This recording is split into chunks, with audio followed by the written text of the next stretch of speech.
La historia es un hecho y se cuenta. Lo estaba escuchando ahí en la radio. ¿Cómo le contamos a la generación nueva quién fue Sandino, cuál fue su trascendencia y cuál es la razón por la que cualquier nicaragüense tiene que enterarse de la historia de nuestro máximo héroe? Dele, don Carlos. Bueno, mira, yo lo primero que te podría decir sobre eso es que la historia de Nicaragua no se concibe sin Sandino. No podés concebir Nicaragua sin Sandino, sin el sandinismo, sin la revolución sandinista. Y es por eso que la bandera azul y blanco no está completa sin la bandera roja y negra. Sandino es el prócer que le da a Nicaragua su identidad definitiva como nación. Un hombre que tenía un planteamiento de nación mucho más allá del concepto de soberanía. Es decir, Sandino no solo fue un patriota, sino un revolucionario. No solo fue un defensor de la soberanía nacional, sino que fue un antiimperialista. No solo fue un nacionalista, sino que fue un internacionalista. Fue un hombre con un pensamiento político bien claro, con una idea bien clara sobre la transformación social que Nicaragua necesitaba. ¿Ves? Entonces es un hombre con una visión completa sobre la construcción de la nación como tal, no solo la defensa de la soberanía de la nación. ¿Ves? Y de hecho es la primera expresión organizada de la lucha. El movimiento que él encabezó fue la primera expresión organizada de la lucha del pueblo nicaragüense en la defensa de sus intereses y de la soberanía de la nación al mismo tiempo, que son dos cosas que van muy vinculadas debido a que somos una nación que históricamente ha sido explotada, oprimida por una potencia extranjera que es el imperialismo norteamericano. Entonces cuando se habla de explotación aquí, el mismo Sandino lo decía en sus escritos, la clase obrera sufre hoy, decía Sandino, una doble explotación, la de la burguesía nativa y la de los capitalistas extranjeros. Entonces somos explotados como país y la clase trabajadora de este país explotado es explotada doblemente. Y Sandino luchaba por reivindicar los intereses de esas clases explotadas. Por eso decía también en una de sus frases, que creo que es la que mejor expresa sus ideas, el contenido de su lucha, que es en la que dice: mi espada defenderá el decoro nacional y dará redención a los oprimidos. Ahí están las dos cosas, la defensa de la soberanía y la reivindicación social de las clases populares. Por nuestra patria y su libertad, que vive el niquinomeño, el heroico general, que vivan los que lucharon por nuestra patria y su libertad.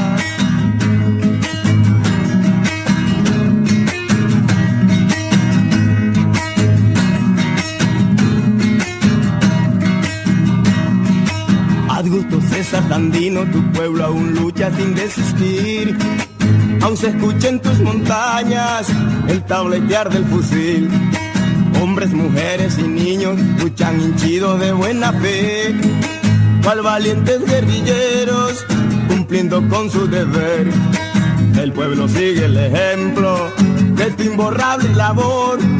Un nuevo sol miraremos el día que triunfe la revolución, y tu flamante bandera, que es también la nuestra, ondear en tu honor. A mí me parece que Sandino tiene muchos aportes. Creo que se le puede estudiar desde muchos ángulos. Pero yo quisiera rescatar dos. El primero es que con Sandino es la primera vez que se construye una alternativa popular y que es el mismo pueblo el que dirige una lucha armada con un objetivo diferente a la toma del poder por simplemente la toma del poder, que era lo que hasta ese momento había ocurrido, que los terratenientes con banderas diferentes se levantaban los unos contra los otros y llevaban a sus peones a la guerra. Sandino no, Sandino construye una alternativa desde el seno del pueblo, dirigida por él, que viene del seno del pueblo, y con un contenido diferente, antiimperialista, antiintervencionista y popular, para reivindicar, como decía Carlos, los derechos de la gente. O sea, primera vez en la historia de Nicaragua se construye una alternativa. De hecho, él parió el Frente Sandinista, y es el Frente Sandinista es la continuidad de la lucha sandino en tanto instrumento de la lucha popular, que Sandino es el precursor. Y yo creo que me parece a mí que es muy importante también. Bueno, y agrego a esta idea quienes constituían el ejército de Sandino: los desarrapados, los decaites, los indios, decían. Esos eran mineros, campesinos, analfabetas, que se educaron, como Pedro Altamirano, que se alfabetizaron en el ejército de Sandino y que incorporan ese sentimiento y esos intereses de clase a la lucha de Sandino. Sandino se enriquece doblemente por la propia lucha y también por sus propios soldados y generales. Yo quisiera aportar una cosa que es de carácter personal de Sandino. A mí me parece que es muy importante el aporte de Sandino como autodidacta. Ese hombre se formó a sí mismo. Claro, también viajando, también en el contacto con las luchas sindicales en México y en todos los países que visitó. Pero es fundamental que él se preocupó de su propia formación. Él no estudió primaria, pero después él leía y estudiaba. Ese hombre se conocía a Bolívar. ¿Cómo explicar que un hombre, un campesino nicaragüense, haya podido conocer a Bolívar en la dimensión que la conoció, que discutía de tú a tú con los bolivarianos que acudieron al ejército defensor de la soberanía nacional? ¿Cómo lo explica si no es por un espíritu autodidacta? Y además una inteligencia nata que le permite, con un arraigo, un sentimiento de clase que le permite interpretar además a Bolívar, no solamente leerlo por leerlo, sino también interpretarlo. Por eso es tan brillante el Supremo Sueño de Bolívar, ¿no? Que es un documento extenso de Sandino. O sea, yo creo que a mí me parece que es muy importante lo de autodidacta, porque hoy en día la moda es que a mí no me han dado estudios. Claro. Es que yo no he tenido oportunidad, hermano. Sandino no la tuvo. Y mírenlo. O sea, depende del empeño que uno le ponga, pues. A propósito de eso, Chele, una de las cosas más importantes en Sandino, más asombrosas de Sandino, más admirables, tiene que ver precisamente con eso, porque no solo se preocupó de su propia formación, sino del legado a las generaciones futuras. Es decir, es impresionante. A mí, o sea, yo nunca he terminado de asimilar cómo hizo ese hombre para escribir tanto. O sea, para dejarnos un legado escrito, una constancia escrita de su pensamiento, que además nos permite impedir la tergiversación de su lucha y de su significado y de su pensamiento. Es decir, él nos legó algo que es para nosotros una herramienta fundamental en la defensa del carácter revolucionario de la lucha que él libró. Entonces, era un visionario, pero además las condiciones difíciles, aparte de su poca formación académica,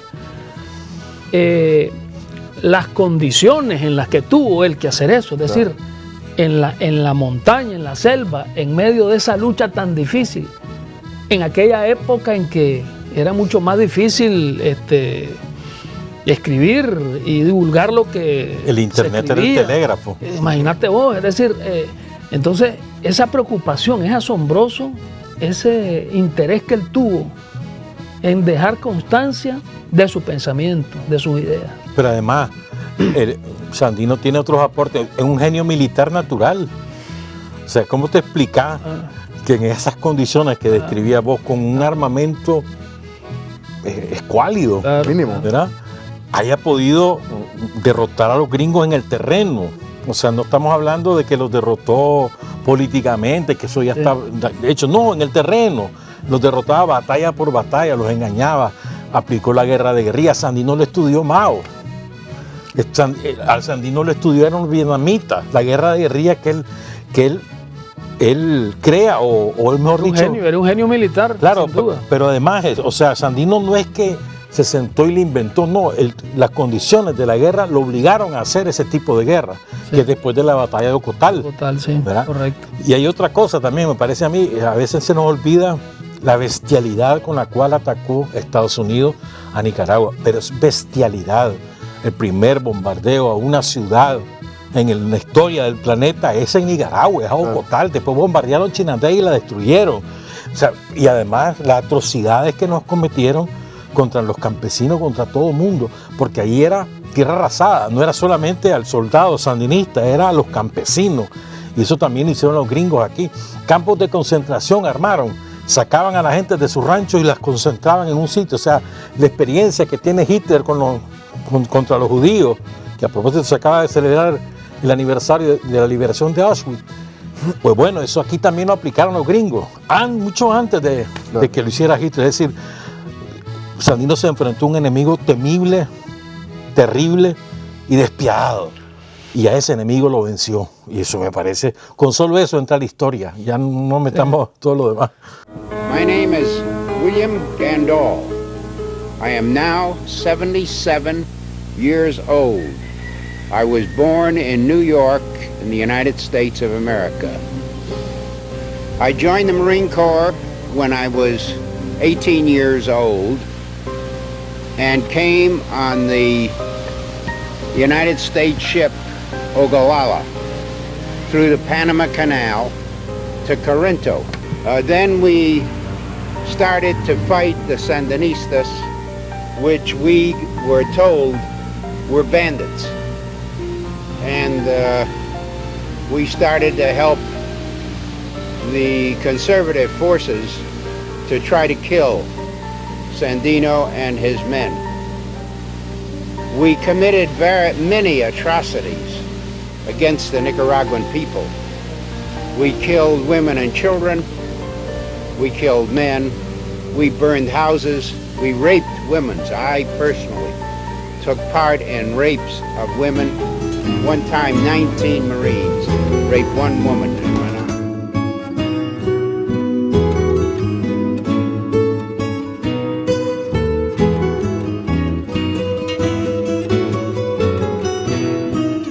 Cuentan que taciturno y oscuro, como tallado en madera, como fundido en volcán, era Sandino y que de lejos a veces se confundía con la quietud del Breñal. Cuentan que se educó en la intemperie y que a las bestias del monte copió su forma de andar.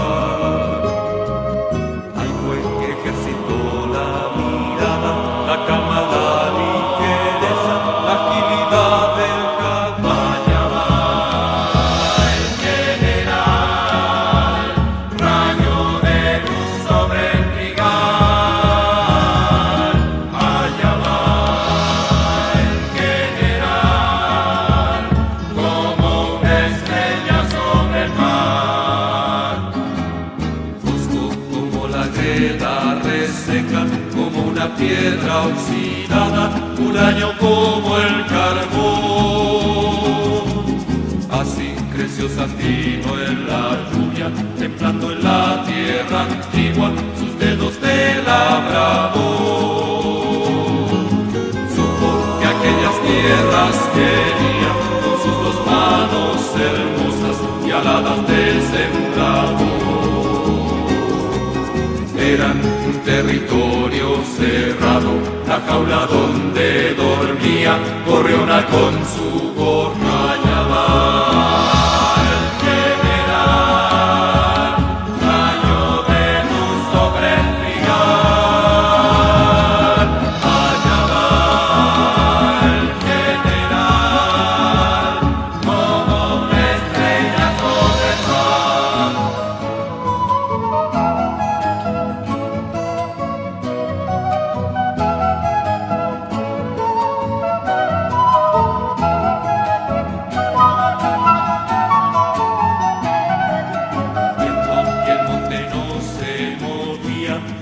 Sandino hacia el monte una mañana de abril. Desde las Mientras de sal al vino, su asada de hierro dulce se convirtió en un fusil. Cuentan que fueron grandes entonces los que se alzaron del cielo al ver pasar su perdido. Así a la memoria de América la morena, quiero decir mi país.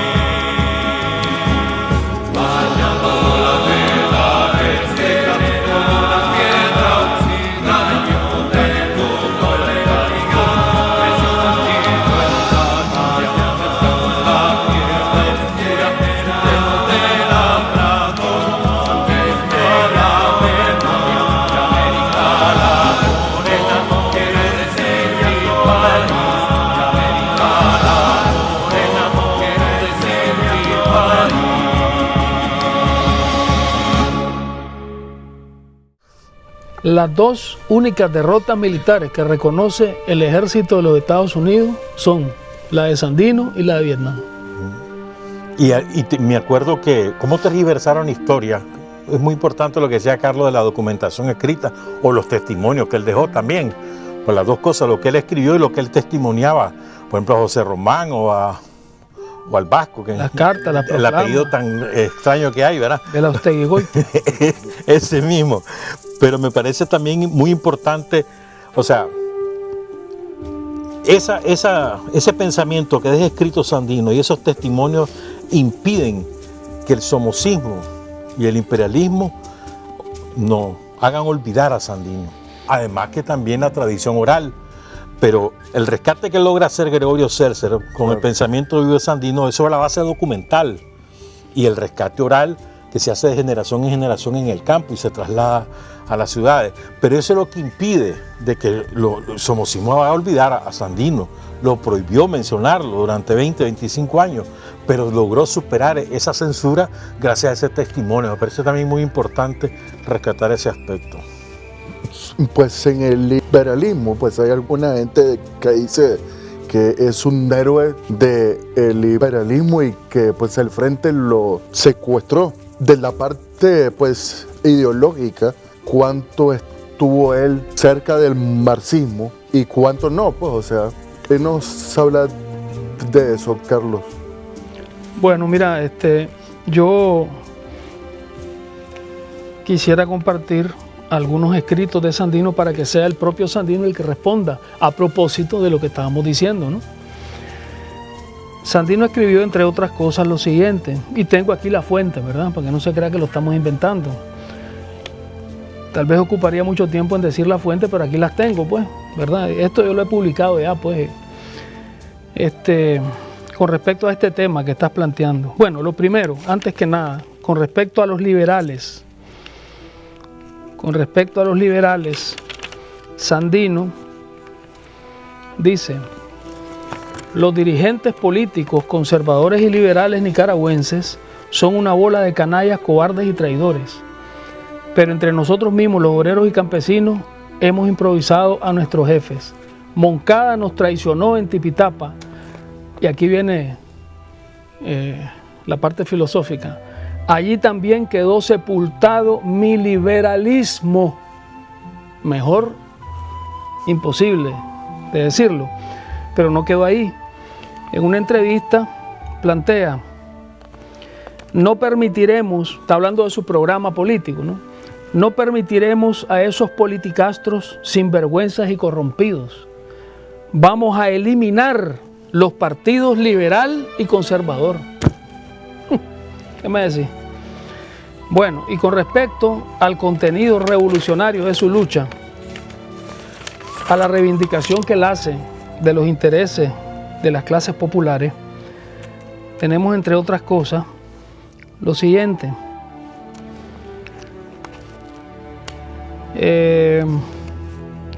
Bueno, ya planteaba yo la frase de mi espada defenderá el decoro nacional y la redención a los oprimidos. Entonces dice Sandino: este movimiento es nacional y antiimperialista, en el terreno social es popular y preconizamos un sentido de avance en las aspiraciones sociales. Soy partidario más bien de que la tierra sea del Estado. clase liberal es ese. En este caso particular de nuestra colonización en el coco, me inclino por un régimen de cooperativas. Todo será en cooperativas. El liberalismo es ese. Los capitalistas son los primeros y directamente responsables de cuanto ha venido pasando en Nicaragua, porque ellos trajeron a los mercenarios yanquis al territorio nacional. A quienes se ha ordenado capturar es a las personas capitalistas, quienes están identificadas como enemigas de nuestro ejército. Aparte de eso, hay constancia histórica de las confiscaciones de propiedades a los terratenientes y la distribución de la tierra a los campesinos que hacía Sandino cuando confiscó el oro de la empresa San Albino, ¿verdad? Y todo eso que hizo Sandino, que son cosas propias de alguien que defiende los intereses de las clases trabajadoras, no los intereses de la burguesía, que son los que defiende el liberalismo. Pero también Sandino, por ejemplo, planteó la clase trabajadora de la América Latina, lo que había dicho al inicio, ¿no? Sufre hoy una doble explotación, la del imperialismo, principalmente el yanqui, y la de las burguesías nativas, o sea, los capitalistas nacionales o explotadores. Y luego habla de la irreconciliación de los intereses de los explotadores, agentes del imperialismo, y de los explotados, única garantía del triunfo de nuestra causa. Irreconciliación de los intereses de los intereses de los explotados y los explotadores. Después habla de que aquella frase muy conocida, que solo los obreros y campesinos irán hasta el fin, que solo su lucha organizada logrará el triunfo. Pero también tiene una frase interesante donde se identifica con la caracterización leninista del imperialismo, cuando dice: el capitalismo norteamericano ha llegado a la última etapa de su desarrollo, transformándose como consecuencia en imperialismo.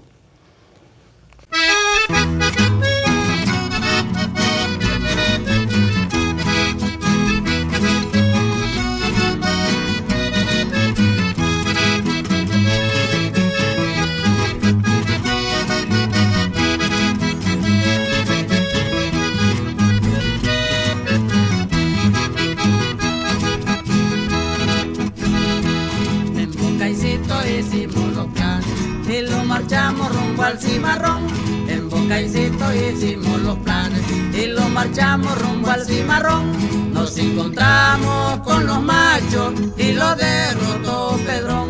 Nos encontramos con los machos y lo derrotó Pedrón.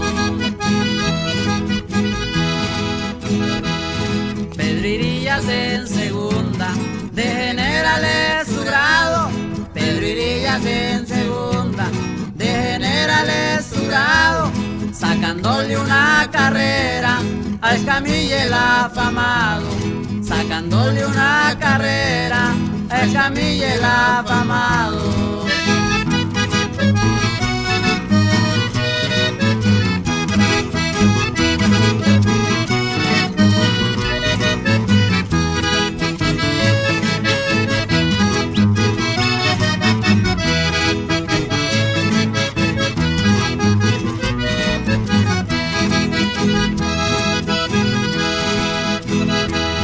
Pancho Estrada al otro lado, con toda su artillería.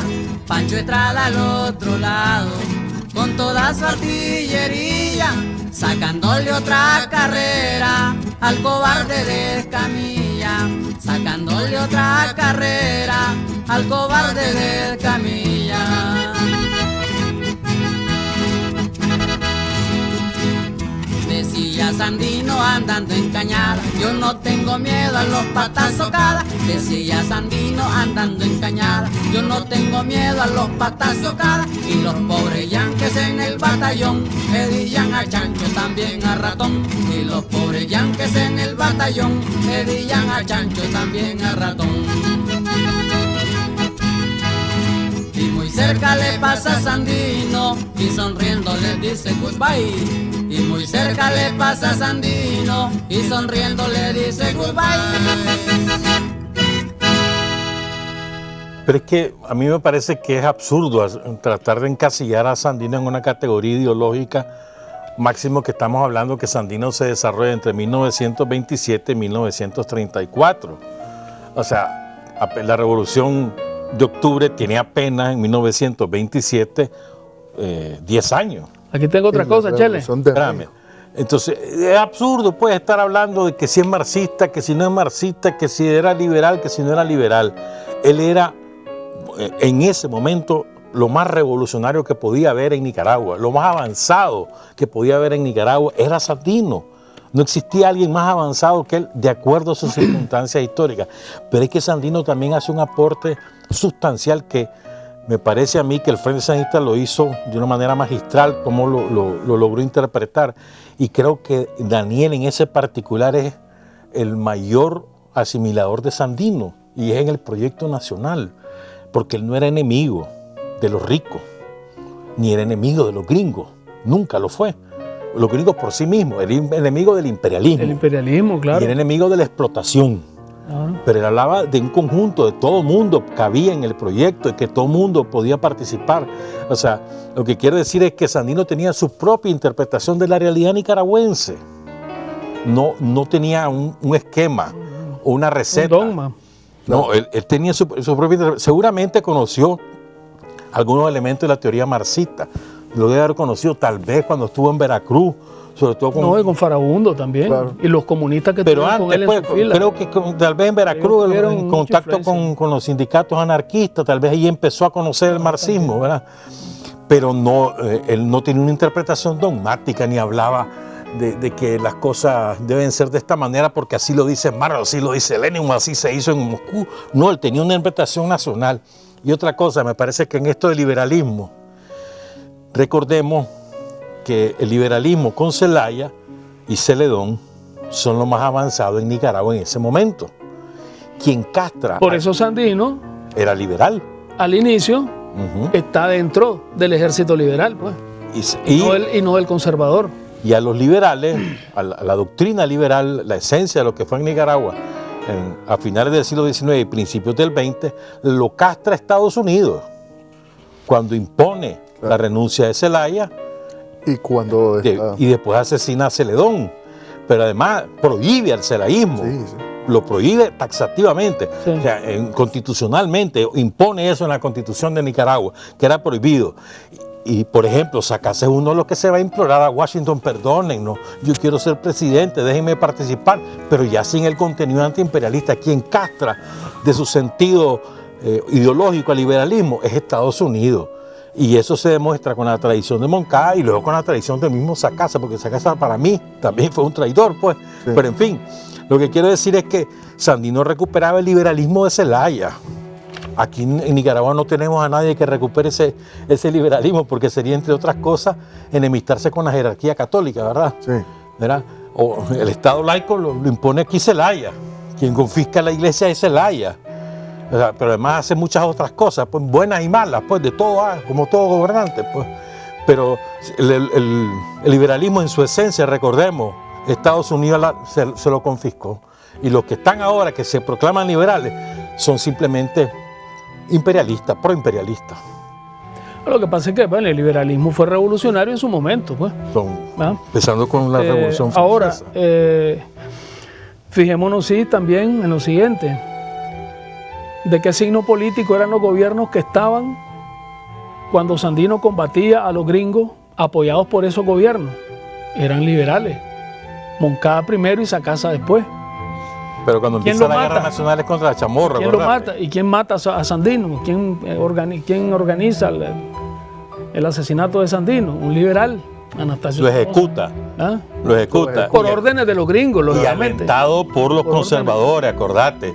Pasó una campaña en los medios de comunicación que eran propiedad de las familias conservadoras, empezando por la prensa. Por la prensa, sí. ¿Verdad? Una campaña para que... Denigrando la imagen de y que Sandino, se preparando pacificara- las condiciones. Que se pacificara Nicaragua, que no Creando podía existir el- dos ejércitos. Exactamente. ¿Verdad? Y Exactamente, después le hacen un gran homenaje a Somoza en Granada, la oligarquía conservadora, y lo califican el libertador de Nicaragua. O sea, esa misma oligarquía. O sea, ahí estaban matrimoniados.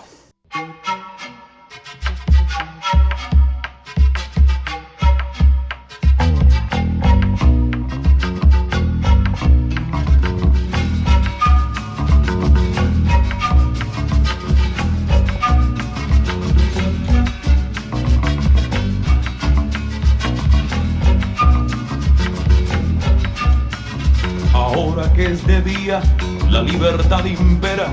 Vivamos bien unidos en solo una bandera. Ahí viene el sol brillando y con el nuevo amanecer guía nuestro camino para siempre vencer.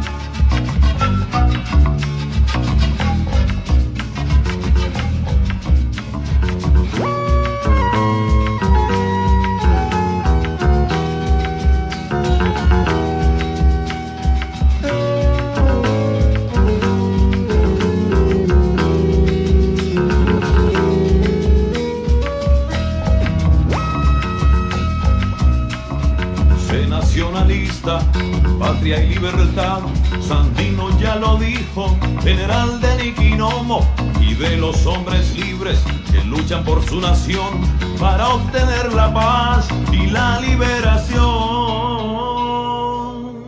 Hay otra cuestión ahí de Sandino interesante que dice: siempre hemos pertenecido a la clase común y antes que solamente liberales somos más bien comunistas. El comunismo está aureolado de libertad. Jesús y todos los profetas siempre fueron comunistas. Nosotros le seguiremos en el camino de la tierra prometida del comunismo mundial. Te voy a decir la fuente porque es muy poco conocido esta declaración de Sandino.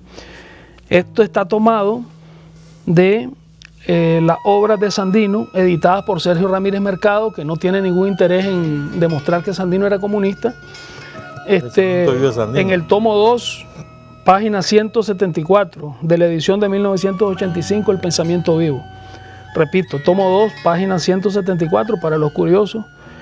Otra parte de estas declaraciones en la que dice que el comunismo está aureolado de libertad, del libro de Michel d'Hospital, Siempre más allá, página 84, editado en 1996 por el Instituto de Historia de Nicaragua. Ella a su vez cita sus archivos. La otra cosa de nosotros le seguiremos en el camino de la tierra prometida del comunismo mundial, está tomado de los archivos del Centro Histórico de la Infantería de Marina de Estados Unidos, documento número 11, rescatados por Richard Grossman, publicados por primera vez en La mística de Sandino de Alejandro Bendaña, en la página 193. Ah, bueno. Ahí está, pues. Listo. La influencia de la Revolución Mexicana en Sandino. Chile.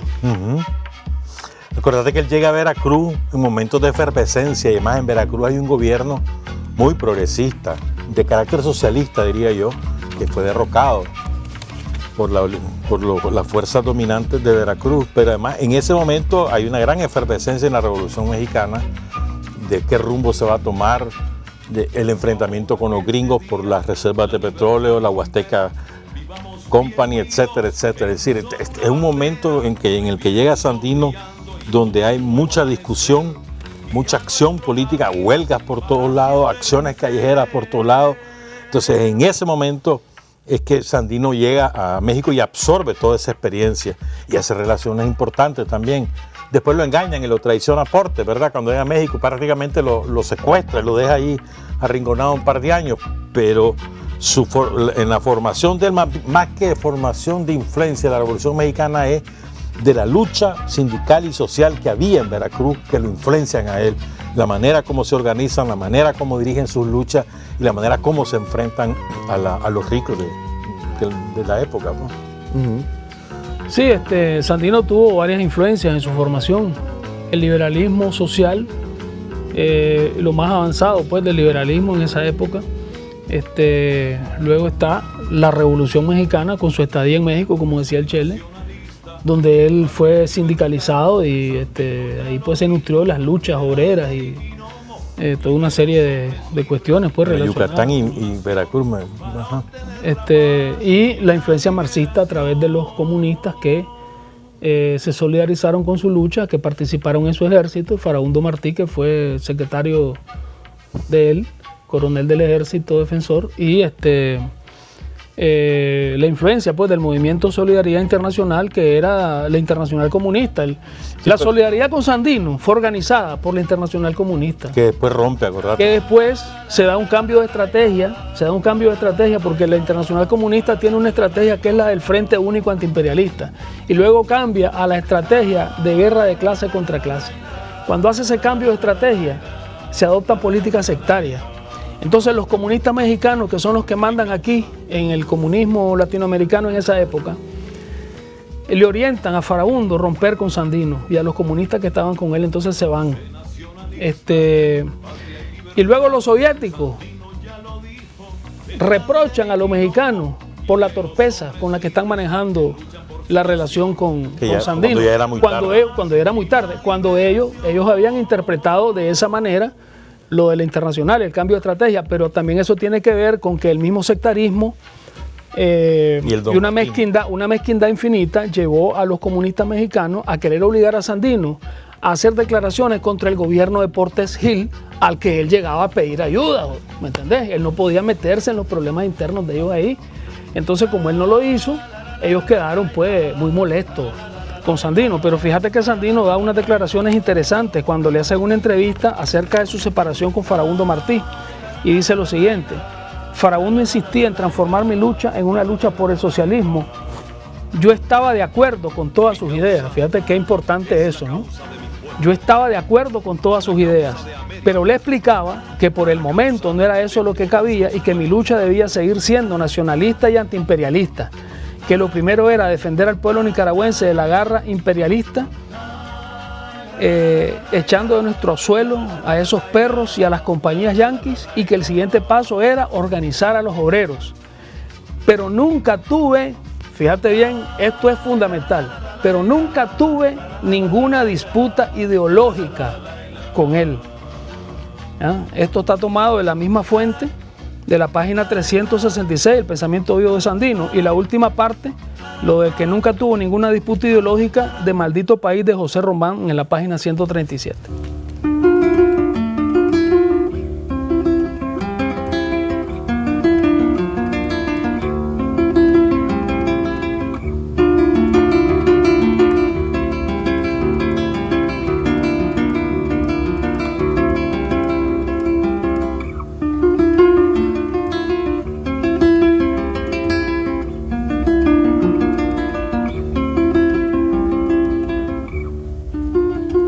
Mancha libre sobre el cielo, aquellas nebulosas como hielos, son la pura apariencia del desvelo, del sueño que despierta en nueva mano, altura que se sube hacia lo humano, donde la estrella sabe que ese signo es el sombrero en alto de Sandino.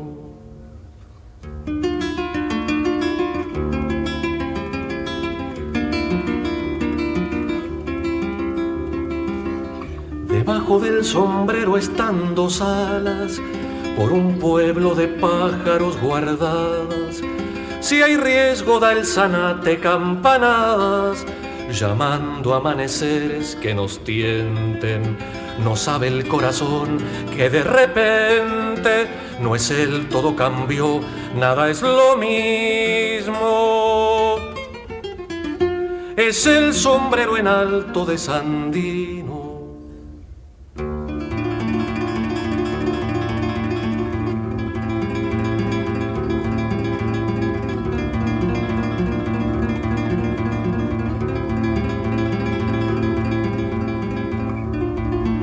El amador se me rugama de ternura, más allá como un león y se apresura, se Guatemala todo y se me hondura, y sube a una escalera tan labiana que el sol todo asombrado lo reclama, le dice corazón vení, vení, vení conmigo. Es el sombrero en alto de Sandino. Todo parece casi seco en el planeta, en esta fragua.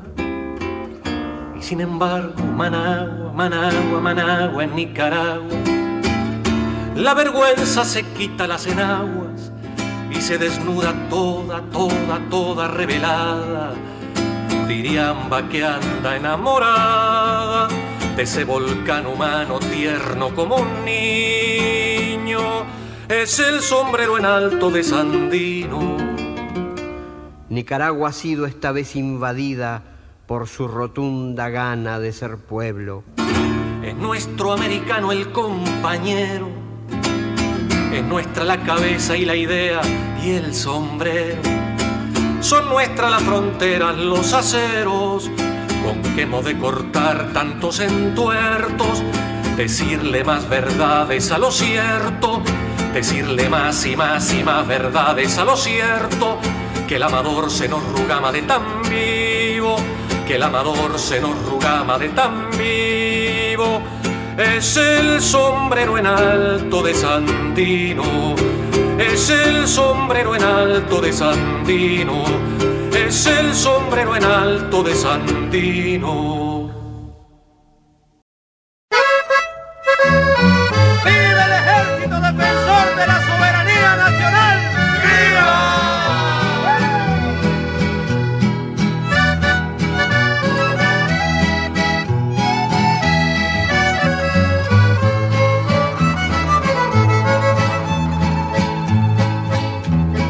Pongan atención, señores, lo que le vengo a cantar, haciéndole los honores a un valiente general, que se redamen las copas de una botella de vino. Luchemos porque viva ese valiente Sandino. Sandino dijo a esa casa: anda, vete para tu casa, que si vos le tenés miedo, para mí son calabazas. Esa casa dijo a Sandino. La importancia de Blanca Arauz en su lucha. Bueno, estábamos hablando de la importancia que le daba Sandino a las comunicaciones, a la divulgación de su lucha, de las razones de su lucha, ¿no? Entonces, el hecho de que se haya enamorado de la telegrafista del pueblo, en una época en que el telégrafo era lo más avanzado que había en telecomunicación, pues se sacó la lotería, pues. O sea, sí. Mejor suerte imposible, pues. Entonces, Blanca Arauz jugó un papel fundamental en las comunicaciones, que eran vitales para que sobreviviera la lucha de Sandino. Yo me atrevería a decir que sin el papel de Blanca Arauz difícilmente hubiera logrado Sandino la victoria contra las tropas norteamericanas, porque las comunicaciones fueron algo vital, fundamental, para que Sandino lograra su objetivo, porque eso fue una combinación de estrategias militares con una visión política superior, pues. Pero creo que supera eso, Carlos, porque Salvador Calderón... Aparte de la participación de ella en el ejército. Espérame, Salvador Calderón Ramírez, en el libro Los últimos días de Sandino, recordemos que Salvador Calderón era un periodista y maestro, docente, que vivía en El Salvador. No era simpatizante de la lucha de Sandino, se vuelve simpatizante en la medida que transcurren los años. Le escribe una carta a Sandino encomiando su lucha, y entonces Sandino, que no lo conoce solamente por esa carta, lo nombra uno de sus representantes en las negociaciones de paz. Entonces, cuando viene Salvador Calderón a Managua, viene El Salvador, él pide hablar con Blanca Arauz. Y con Blanca Arauz tiene una comunicación por telégrafo de 2 horas, intercambiando criterios sobre cómo hacer la paz. O sea, no estamos hablando de que era una conversación de cómo están tus hijos, dame la comida. No. Hablando de cómo organizar las negociaciones para hallar la paz. Y de eso es la conversación de 2 horas. Y ella le decía cuál era el pensamiento de Sandino, a qué le expresaba, etc. Pues hay un intercambio, repito, de 2 horas. en 2 horas vos tenés que hablar de muchas cosas y podés transmitir muchos pensamientos, pero no vas a simplemente a repetir como Lora. Mentira, ahí había aportes de Blanca Arauz. Era una chavala. Sí, estamos hablando, claro, Una muchacha jovencita. ella está acumulando la experiencia con Sandino. Ella lleva a su lado 7 años, muere, poco después murió, en el 33, poco después de eso, porque es cuando se organiza lo de La Paz. Lo que quiere decir es que Blanca Arauz era más allá de una telegrafista, se convierte en una consejera de Sandino. Pero hay otras mujeres que participaron en esa lucha, que esa es otra cosa del aporte de Sandino. Lo que pasa es que esa es responsabilidad de nosotros. No hemos sabido rescatar a la enorme cantidad de mujeres que participó en la lucha de Sandino, que tenían rangos militares, que no solamente eran que la cocina o que la logística, no, hermano, en el combate. Claro. Teresa Villatoro, por ejemplo. Al margen de las relaciones de otros tipos que podían tener con Sandino, pero tenían un papel fundamental. Teresa Villatoro murió en 1970, ahí, olvidada, ahí en Tipitapa. Pero una mujer fundamental en la lucha de Sandino, Conchita Alday, etcétera. Pues, bueno, Conchita es con Pancho no sé cuánto, ahí en Chinandega, pero bueno. O la misma Amanda Aguilar, ¿verdad? Era cocinera, sí, pero ¿qué sabemos? ¿Qué otras cosas hizo esa mujer? Que muera a los 112 años. Murió en el 2007, imagínate vos. O sea, lo que quiero decir es que ese también es un aporte de la lucha de Sandino, las mujeres participando de igual a igual. Claro.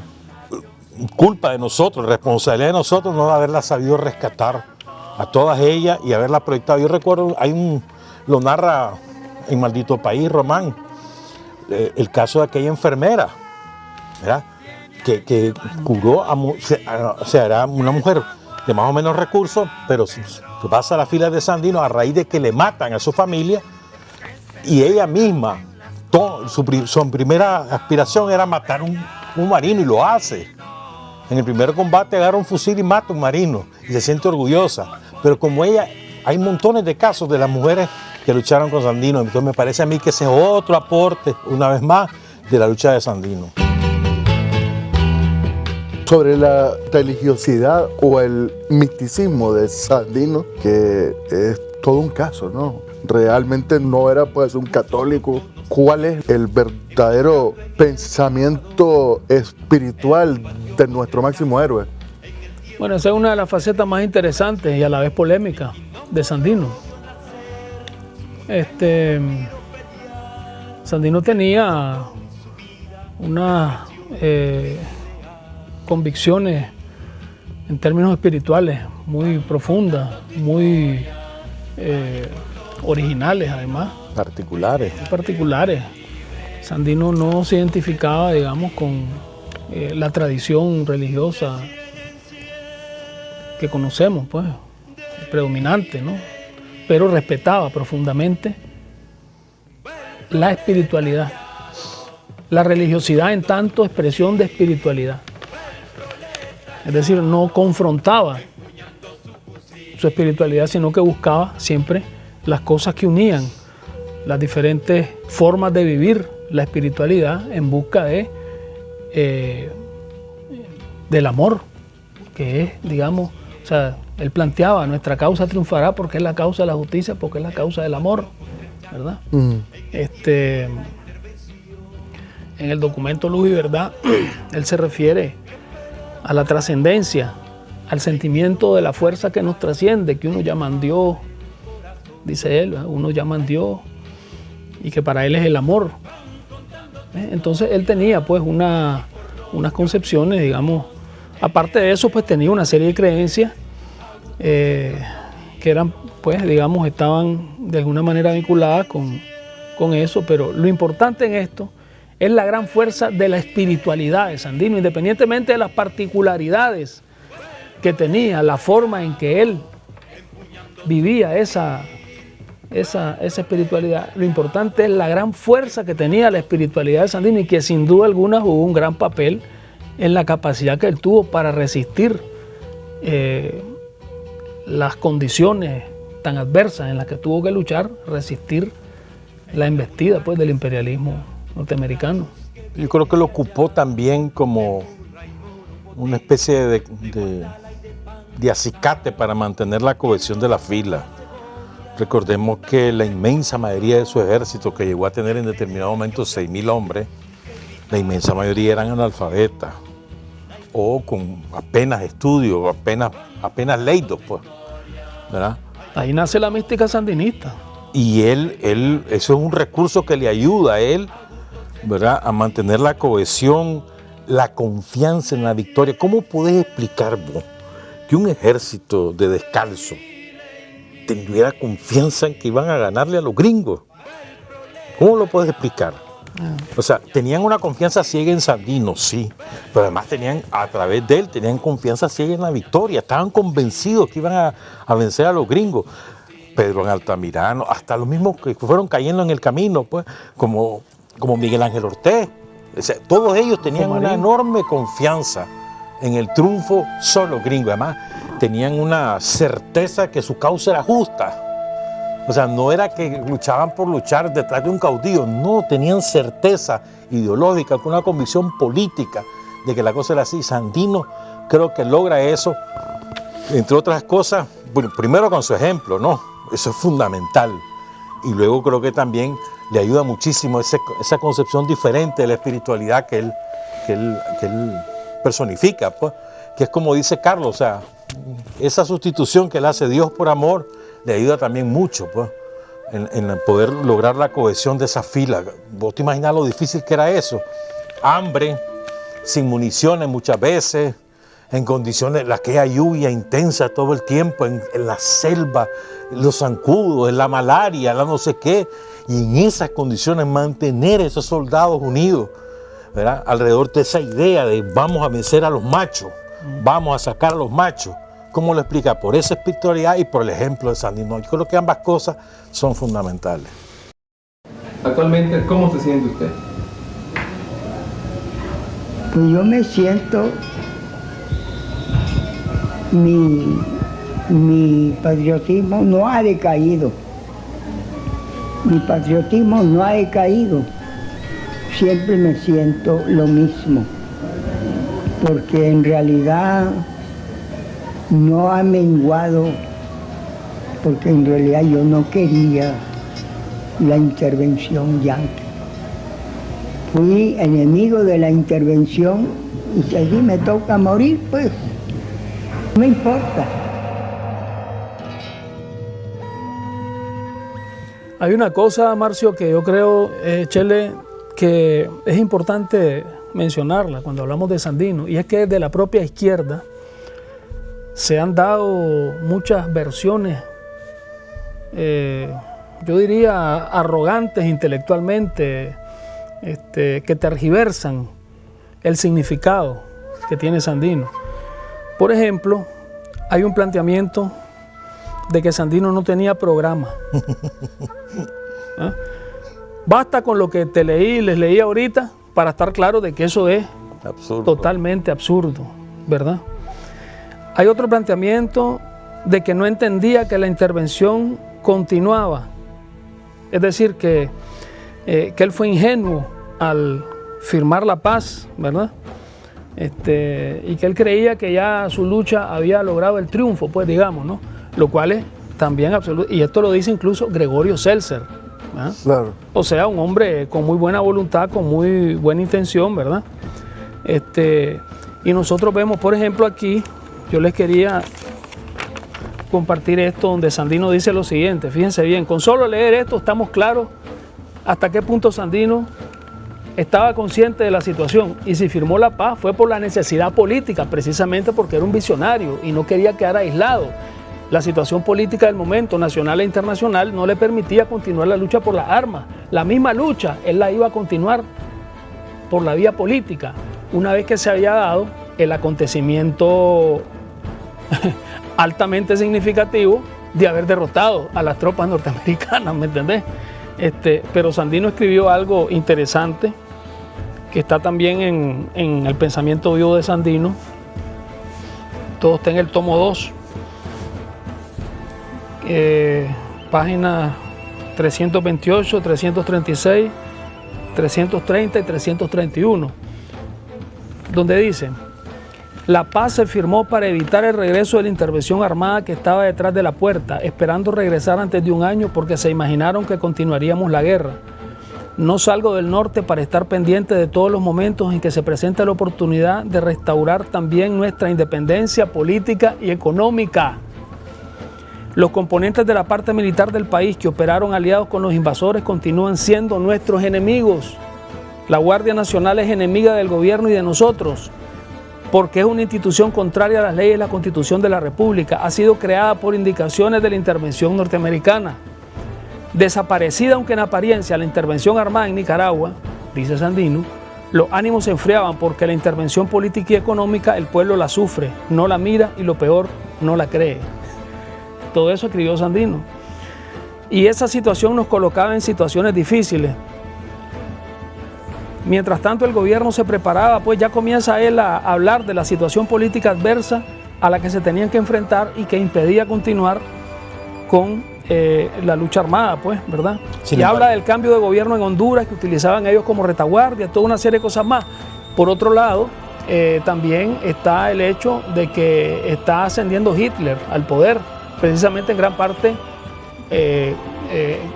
contribuyendo con eso el cambio de estrategia de la Internacional Comunista, que hizo que los comunistas alemanes rompieran con la socialdemocracia alemana, y eso ayudó a Hitler a llegar al poder. Pero el asunto es que el enfoque mundial estaba cambiando ya, ¿verdad? Y en ese enfrentamiento a Hitler, al final incluso hasta los Estados Unidos iban a ser aliados de la Unión Soviética. Es decir, era una situación en el mundo que estaba cambiando, y en Nicaragua misma, donde Sandino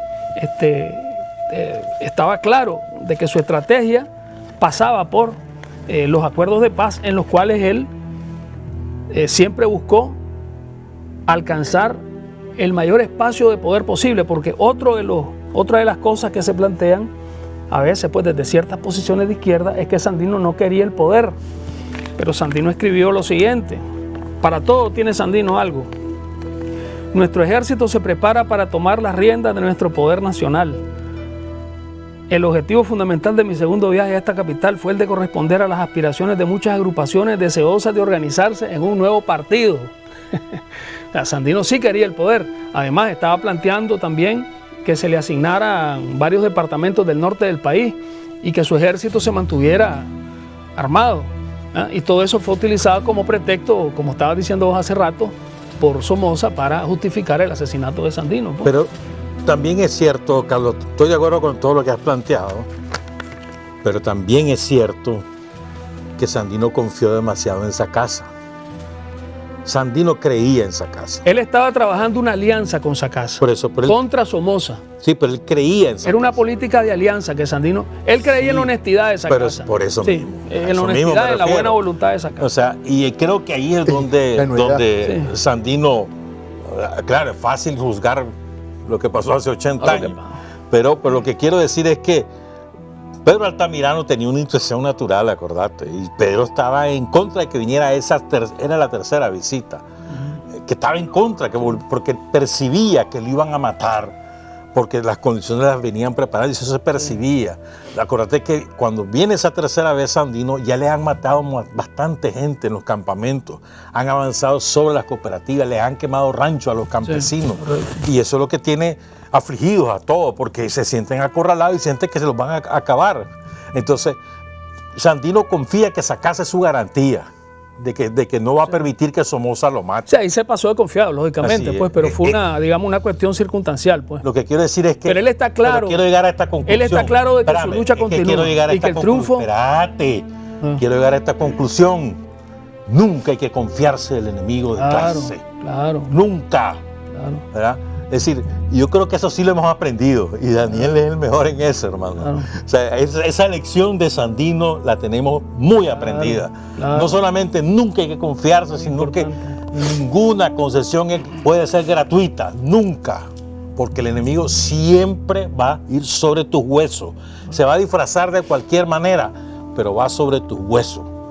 Y esa lección del asesinato de Sandino nos queda clara a los que hemos heredado su legado, o los que aspiramos a heredar su legado. Pues me parece a mí que esa elección es muy importante. Sí, bueno, fueron circunstancias inauditas. Imagínate, invitado a una cena en la casa presidencial y saliendo, el propio ejército lo lo captura y se lo... Pero además él llama pues. y se hacen los locos. Sí, o sea, fue una circunstancia extrema realmente, pues, en la que era difícil imaginarse que pudieran llegar a tales extremos. Claro, yo estoy seguro de que él estaba claro de que estaba corriendo un riesgo. Él estaba corriendo un riesgo conscientemente también, porque él veía la necesidad de abrirse el espacio, ¿me entendés? Acuérdate que claro que... No, pero es que él ya se había abierto claro los espacios en los 2 primeros viajes. En ese tercero que él viene es que viene afligido. Sí. Porque no, arrinconando. Indiscutiblemente se confió demasiado, pues eso no hay ni que Pero dudar. sobre todo es que él confía en Sacasa, porque es que otra vez, o sea, el riquito, el oligarca Sacasa, ¿verdad? Que es muy buena persona, que lo trata bien, o sea, es una víbora encubierta. O sea, vos no te podés confiar en nadie de ellos, pues. Sí, pero yo creo que era correcto, eso que estás diciendo es importantísimo, pues, y es una cuestión fundamental y es ideológica, ¿entendés? Pero sí, yo creo que hay que tomar en cuenta algo, y es que Sandino, algo que influyó, pues digamos, en que también él se confiara, fue el hecho de que él estaba trabajando una estrategia que yo creo que era correcta, que era la alianza con Sacasa contra Somoza, que era la amenaza principal que había. Porque él percibía que Sacasa tenía diferencia con Somoza. Que en efecto las tenía. Al final Somoza le terminó dando el golpe de Estado y todo. Pues. Sí, pero eran diferencias, claro, entre los mismos, por supuesto. Así mismo es, o sea, eso... Pero como Sandino no tiene en ese momento toda la fuerza política suficiente, él tiene que ganar espacio y entonces en función de eso él está trabajando una política de alianza. Por eso, pero lo que te vuelvo a decir se justifica, que pues. Ese tercer viaje es el problema, no es... todo el proceso de paz que es la decisión concreta, es correcta. El tercer viaje. Exactamente. O sea, que no hay... O sea, lo que decía Pedrón, vengan, que vengan aquí, no vayamos nosotros, me lo van a matar, general. ¿Ah? Es decir, y al final esa intuición de Pedrón resultó cierta, pues. Fíjate que a veces nos olvidamos que no es a Sandino nada más que mataron. Asesinaron por lo menos a 3.000 campesinos sandinistas. Asesinaron a todo el... Arrasaron con todos esos campamentos en Milí, San Rafael del Norte. Toda la militancia. Toda la militancia y sus sandinistas. Y sus familias. Y sus familias, claro. Claro, igual que lo intentaron en el golpe. ¿No? Y otra cosa también importante, me parece a mí que juega aquí, vos lo mencionaste antes de otra manera, el pueblo hondureño se portó con los sandinistas de una manera generosa, solidaria, extraordinaria, porque esos campesinos que van huyendo de sus ranchos quemados, de la persecución de la guardia somocista, que simplemente van desnudos a salvar la vida, son acogidos por el pueblo hondureño. Son refugiados por el pueblo hondureño. Incluyendo al coronel Santos López. Por ejemplo, o a Colindre. Y recordemos que Juan Pablo Mansor era hondureño, el general Juan Pablo Mansor. Por eso, o sea, lo que quiero decir es que, o sea, esa es una maravillosa experiencia de hermandad centroamericana que nosotros no podemos olvidar. O sea, el pueblo hondureño con nosotros con los nicaragüenses, ha sido formidable. Morazán, la lucha de la revolución, con Germán Pomares en Tegucigalpa. Hombre, si el frente se fundó en Honduras. En Honduras, correcto, aquella famosa reunión en Tegucigalpa. O sea, esa hermandad entre el pueblo hondureño y nicaragüense, a veces nos olvidamos de que sea una hermandad de décadas, de yo no sé de cuánto, pues, pero que es de sangre, pues, y abajo, entre el pueblo, de pueblo a pueblo, pues. Como última pregunta, ¿cómo trasladar a Sandino, pues, en el contexto actual? Sandino está, pues, en nuestro líder y en nuestro proyecto. Encarnado, hermano. Es que Sandino está vigente en todo. Cuando les estaba hablando de las tergiversaciones que se han hecho de Sandino desde la propia izquierda, estaba acordándome que para la fundación del Frente, el Frente se funda como Frente de Liberación Nacional. Claro. Que esto es algo que muchísima gente no lo sabe. Y pasan años para que se llame sandinista. Y los que se oponían, los argumentos que daban eran estos a los que yo me estaba refiriendo, precisamente. Negando el carácter revolucionario de la lucha de Sandino. Y al final se tomó conciencia, gracias al trabajo que hace el comandante Carlos Fonseca, de la necesidad histórica de que el sandinismo sea la identidad política de los revolucionarios nicaragüenses. Porque eso es el sandinismo, es la identidad política de los revolucionarios nicaragüenses, la doctrina política para la liberación nacional y de la emancipación social del pueblo nicaragüense.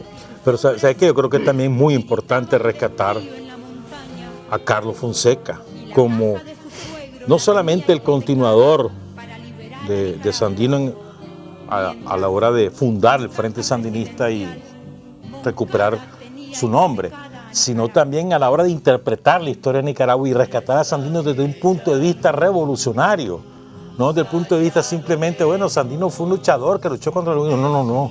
Estudiar ese pensamiento y trasladarlo a las nuevas generaciones. Me parece a mí que es fundamental, Carlos. Diario de es que todos nosotros... Es que sin Carlos Fonseca no seríamos sandinistas. No seríamos. Ya no existiría el sandinismo, ni existiría, ni Sandino se recordara.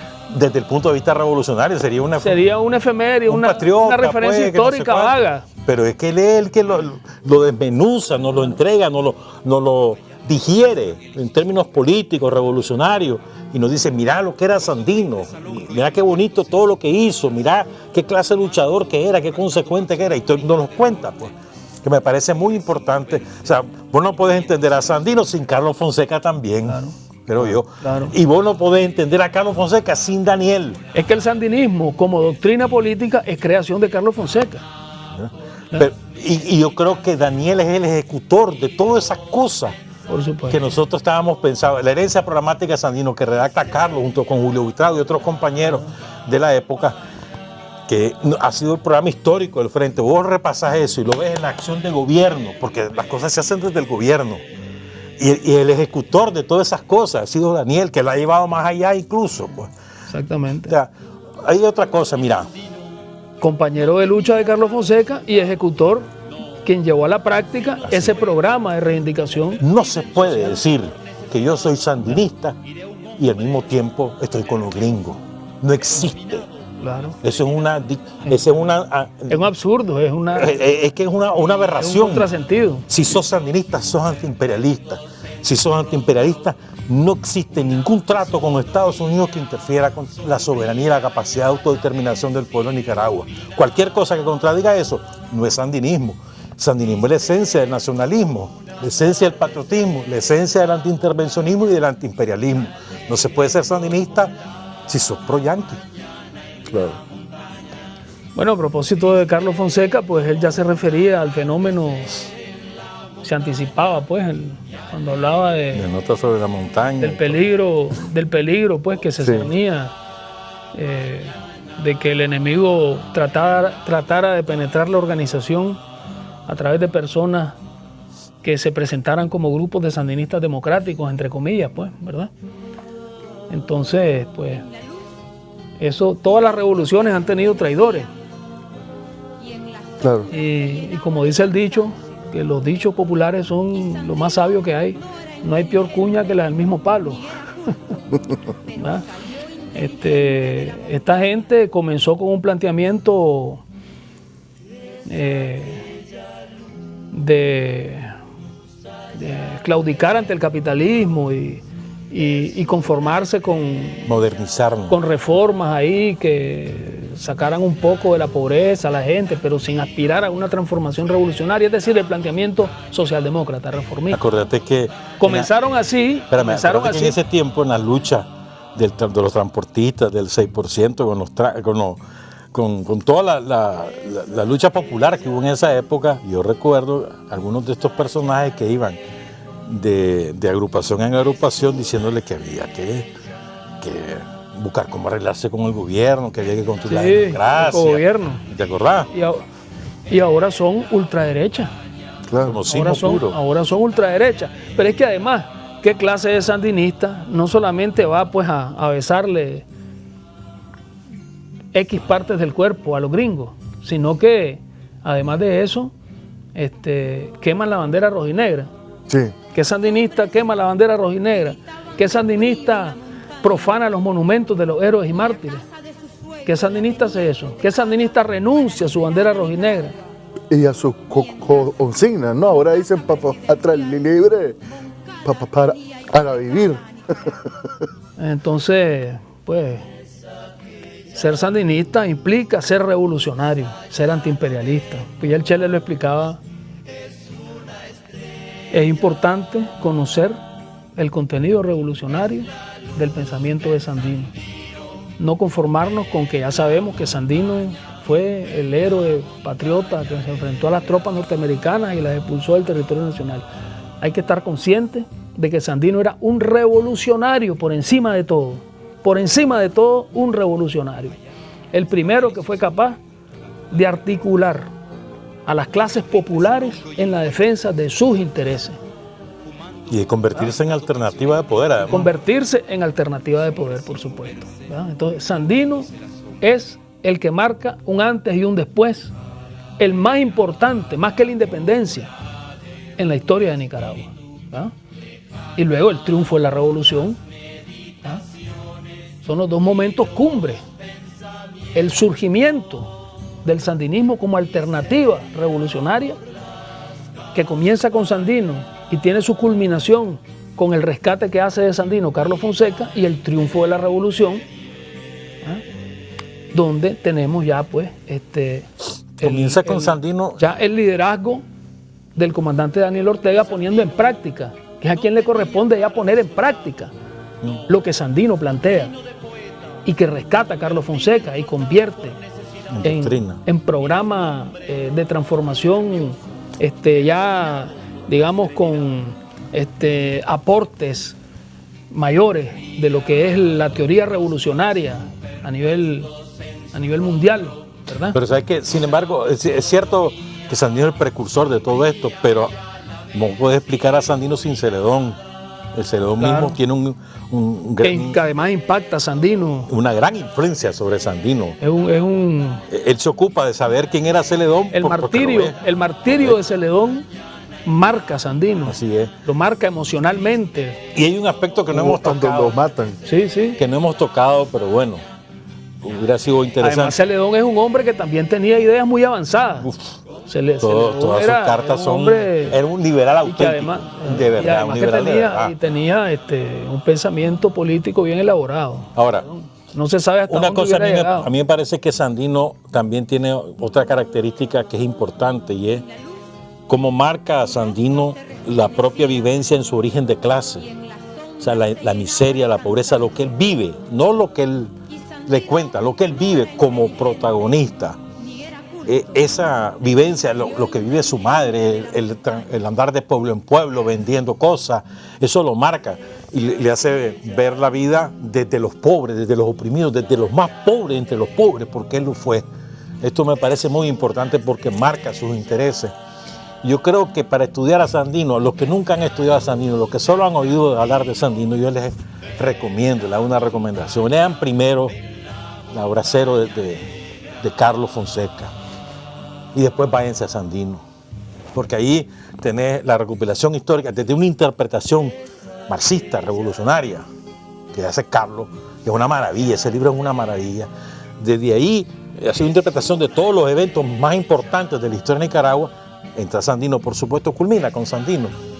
Bueno, después un poquito de Rigoberto y después váyanse a Sandino, porque van a tener entonces, ahora voy a saber quién es Sandino. Muchas gracias, hermano. Gracias, hermano. Plomo. Cuando los vendepatrias y traidores entregaron los fusiles a los invasores yanquis y luego se les arrodillaron y les agradecieron que estuviesen invadiendo Nicaragua, Sandino dijo: no, yo no me vendo ni me rindo, jamás. Y Sandino levantó entonces la bandera roja y negra para defender la bandera azul y blanco de Nicaragua, que estaba humillada, que estaba enlodada por los traidores y por los vendepatrias.